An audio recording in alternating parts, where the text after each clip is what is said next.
Hey, what's going on, Stargazers? Arik here, bringing you the information, the latest, the greatest on spiritual perspectives and elevating consciousness to a higher level.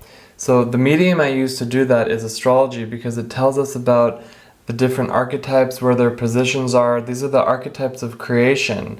So when we transpose them onto astrology, which is how astrology should be used, then we understand what is going on in consciousness, what is going on affecting the underlying programming, the different kinds of influences that's affecting us all everywhere. Because people sometimes they ask me, oh, you study astrology, you teach astrology, so what's going on with this and that? Like, all this happened to me last week. And it's really interesting because these are archetypal influences. So yes, there's a lot going on right now, and I most definitely want to talk about what these different influences are and really what's going on as a collective. So on February 14th, Valentine's Day, we have Mars is making a conjunction with Uranus, and then it's moving into Taurus. So there right off the bat is a big thing. Then we have on February 18th, Chiron, the wounded healer, the planet of healing. It's moving into Aries. This is going to be a really big one, you guys. And I'm going to elaborate on each of these points. And then we have on February 19th, the Sun is moving into Pisces. Happens every year this time. But it's really interesting because it's just after Chiron leaves the sign of Pisces, the Sun moves into Pisces. So it's again this energy of just being one step ahead, like barely missing the mark or the sword. And then on the same, like within the next few hours, right after the Sun moves into Pisces, we have the full moon in Virgo. So that's also a really big event as well. And then we're all preparing for then in March, in the next month, March 6th, Uranus, the planet of freedom and changes and turbulence, is moving into Taurus. Okay, so it's been retrograding through Aries, and now it's going back into Taurus, and it's going to stay there. So this is a big one. So I really want to elaborate what this means for all of us, because these are really unique opportunities that are being presented. So let's just start with Valentine's Day, because that's the next one that's coming up this week. Mars is going to make that conjunction into Uranus. Mars is the planet of sexuality. It's that intense energy of passion. And as it's approaching Uranus, again, the freedom, the turbulence, the changes, and then moving into Taurus. In Taurus is ruled by Venus, which would be the yin. Mars is the yang, Venus is the yin. So this is again about breaking down fear. Uranus is fearless. Mars is the warrior. About being fearless in love, breaking down this fear. And depending on, of course, which house it's falling into for you, you need to understand that and see what's going on. But right now, Mars is in Aries, the ruler of Aries, so he's right at home, so he has the supercharged power. He's making that conjunction with Uranus, who wants to be fearless, and it's like having the final word with Uranus before it says, Auf Wiedersehen, I'm going into the next sign, but I'm giving you my last word. It's like having that last word. People are going to want that last word. They're going to fight for it, and the degraded way this can manifest is people fighting for things that they want, they think that they want. Not really true freedom, but rather blaming people for things not being in a state of freedom, or it just can go into all kinds of different realms. It can go into different venues. And Uranus will not be in Aries for another 84 years after it moves into Taurus on March 6th. So this is a really strong fusion of archetypes. And again, we have the Mars, we have the Aries. It wants us to break down our egos. It wants us to let go of the fears that are surrounding us from doing what it is that we truly want to do, that's keeping us free. The Aries wants us to have freedom.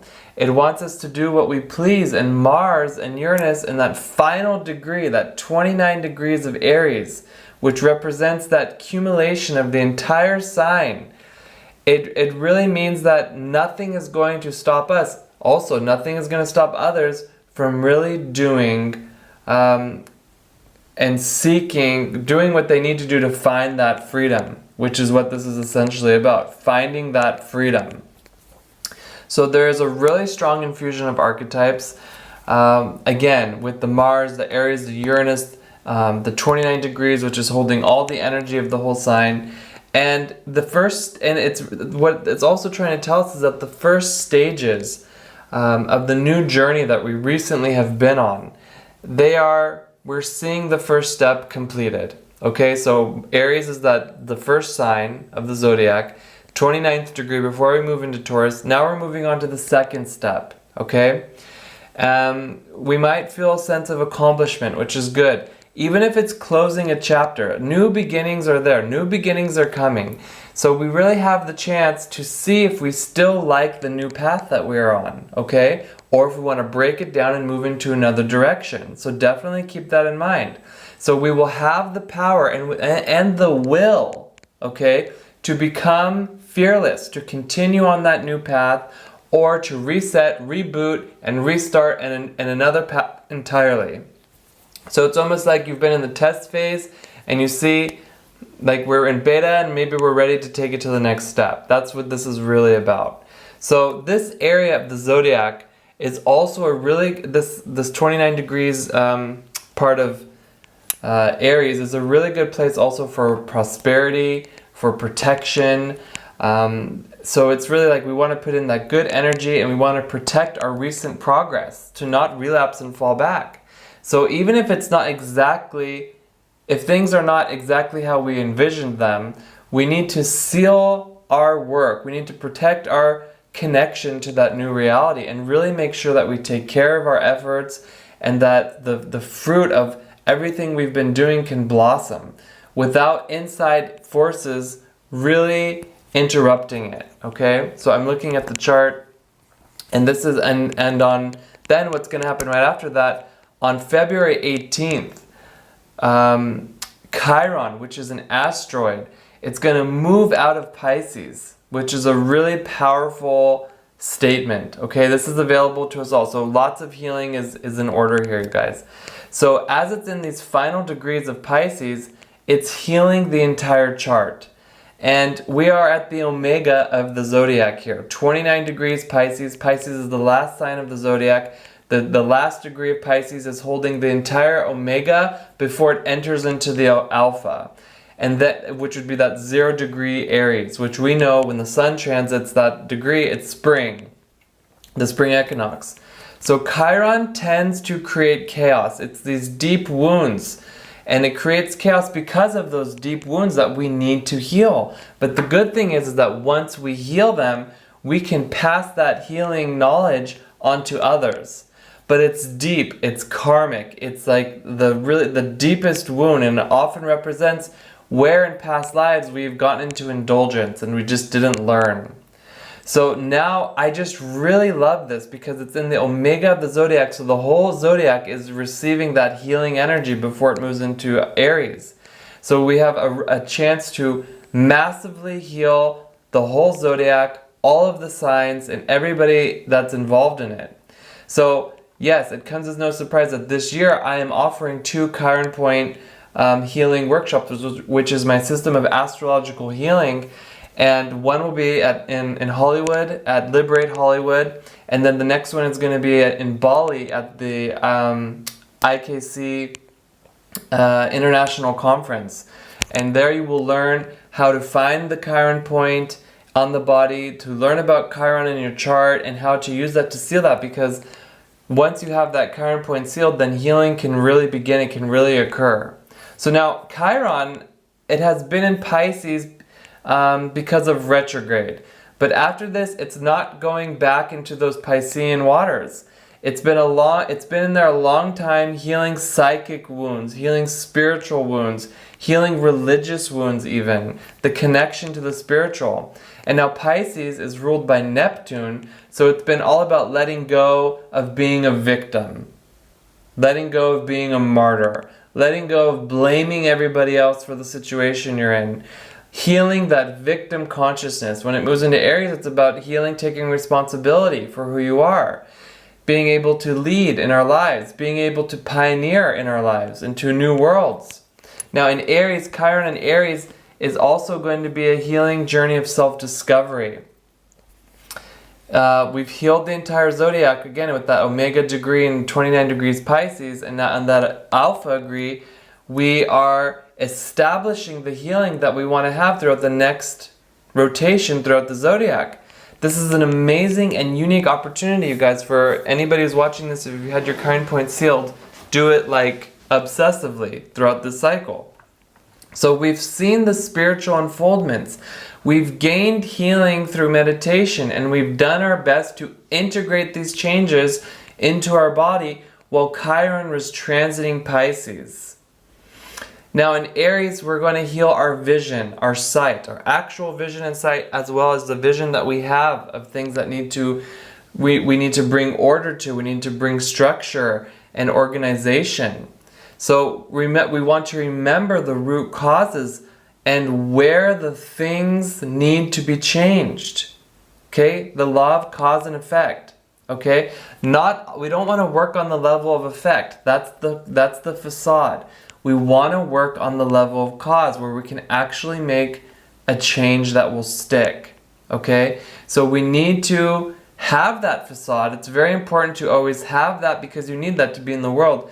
But to not believe that it is the cause, to not believe that is the true you, the true self. Okay, this is really important and really crucial to understand, because Aries can be a very selfish zodiac sign.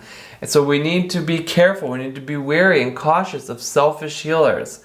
So trust me, I know there are many healers, there are many therapists out there who are selfish, and they are not spiritual at all. Maybe they've studied the systems, maybe they understand the energetic structures, and they know about all of that, but that doesn't mean that they are spiritual. We need spiritual light and spiritual healing in order to heal. It is absolutely necessary. Otherwise, it's just, again, dealing with that facade level, dealing with the effect. So it's like that desire of the world while Chiron was transiting in Pisces was to heal our disconnection from spirituality. Now we have that hunger, we have that desire for it, and it's important that we become spiritual by following authentically spiritual people. Not people that just know things or that understand things. It's about being spiritual, having a spiritual lifestyle, not just talking the talk, but really walking the walk. That's what this is about. So this isn't about people that look the part. This is not about people, for example, if these people hate Trump, for example, all right? Not a spiritual person. And even if they say, oh, I don't hate him, I have compassion for him, I understand what's going on. These are people that are pretending to not hate Trump. This is condescending and really having like a better than attitude about it, really hiding their hatred. So you can really challenge people and seeing where, like when you're looking for a therapist, a healer or something, to see like if they have hatred in their hearts, if they are hateful and they're hiding it, chances are they have some kind of stance about the political scheme that's going on. Really a truly spiritual perspective, like I am not political, I am spiritual. I see the energies that are going on, and I help people to see like how to not get caught up in that negativity. A lot of new age, a lot of healers and stuff, they just don't they have judgments about it, and you cannot be spiritual and judgmental at the same time. You just can't, okay? So it's like these people, they don't have the bigger picture, and they are not able to open the minds to bigger pictures. They put minds into boxes, and they justify and they say that these judgments are okay, and that's not spirituality. That's not a spiritual path. So please really vet your therapist and your healers and your astrologers or whatever you're doing, because Chiron is moving in from that Omega to that Alpha point. So make sure that they are spiritual and not just using spiritual lingo, because the greatest tool that the negative forces have ever revealed in this world is that New Age movement, because it makes us think that we can just wave a magical wand and everything is fixed. And that's just not how it's done. It requires work, and the full moon in Virgo, opposition Sun in Pisces, is going to help us with that. So just the next day after Chiron leaves Pisces and enters Aries, the Sun moves into Pisces. Now again, in these times of being just an inch ahead, it's like So this begins the solar month of Pisces, and it's inaugurated by a full moon in Virgo. Like I just said, I mean, this is really intense. So it's like Pisces just gets out of, Chiron just gets out of Pisces, and then the sun moves into Pisces. Whoa, that's like, I mean, it's like they're not going to be in the same bed or the same pool, if you understand, okay? So with the sun moving into Pisces, our focus is on really caring for other people, really learning how to confront, not getting pulled down by caring for others, not getting pulled down by their problems and getting lost in the ocean of somebody else's worries and sorrows and sadness. It's really, again, about integrating everything that we've accumulated since the spring equinox 2018. So we integrate it into our actual body through healing work, healing our organism. Chiron just went through Pisces, and now the sun is moving through Pisces in the wake of all of the work and all the healing Chiron did. Okay? So we are healing our ability to confront and to be heard. Right? So one of the biggest lessons we need to learn in Pisces is to live life without checking out and spacing out on things. Huge one. So again, this is going again back to that new age reality and stuff. It's like we really want to confront.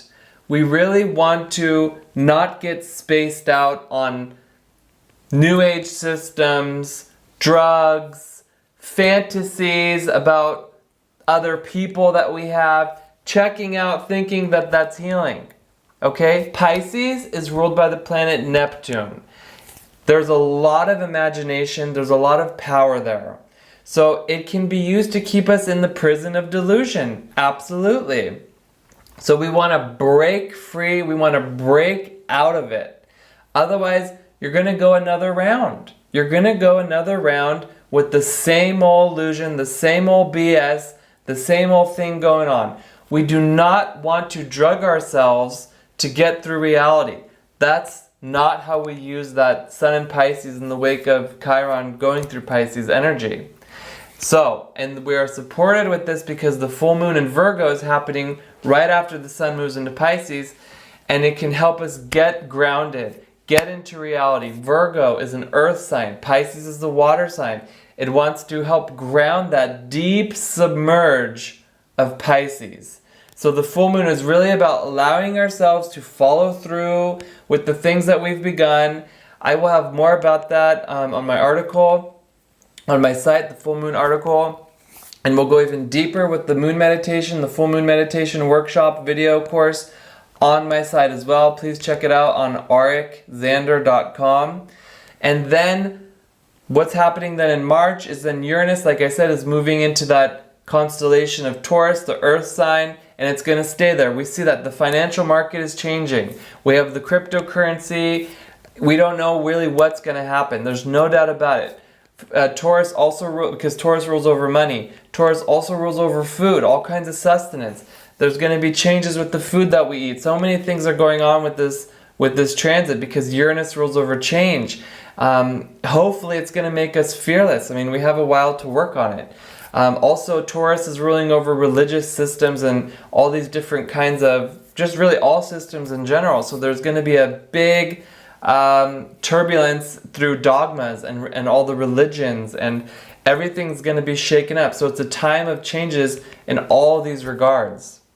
So that's kind of just a brief update what's going on in the next couple days. If you like this video and if it helped you, please give it a thumbs up or a like. And if you're new to listening to this or watching this, please subscribe to my channel to get future updates.